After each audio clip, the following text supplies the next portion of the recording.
पाटील अण्णा यांची आज जयंती.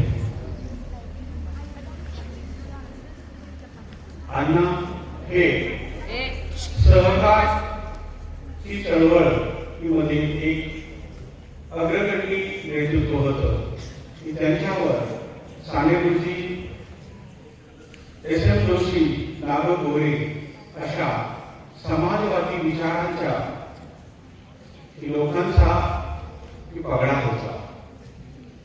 की अण्णा हे सरकार चळवळ मध्ये उभारणीमध्ये की त्यांचा मोठा वाटा होता. की शैक्षणिक, सामाजिक, राजकारण याच्यामध्ये अण्णांनी एक मोठा असं कार्य केलेलं आहे. अण्णा खटाव तालुक्याचे 5 वेळा आमदार म्हणून निवडून आलेले आहेत. तसेच सातारा जिल्हा मध्यवर्ती सहकारी बँकेचे 3 वेळा ते अध्यक्ष होते.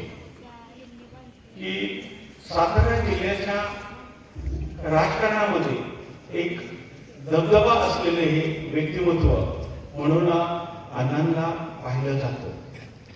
की त्यावेळी समाजातील लोकांच्या गरजा ओळखून त्यांनी की साताऱ्यामध्ये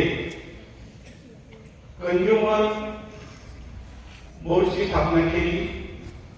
त्यानंतर खटाव तालुक्यामध्ये नालाबंदी सारखी किंवा 1972 मध्ये दुष्काळ पडलेला होता त्यावेळेस सुद्धा की लोकांना जे अन्न म्हणा सगळ्या गोष्टी पुरवण्याचं काम अण्णांनी समाजातील घटनांच्या माध्यमातून केलेलं होतं.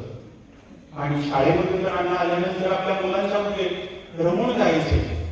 की पहिल्या शाळेमध्ये की मुलांची विचारपूस करायचे आणि मुलांच्या संवाद साधण्याचा प्रयत्न अण्णा करायचे. अशा अण्णांच्या आपल्या जयंती त्यांना मी विनम्र अभिवादन करतो.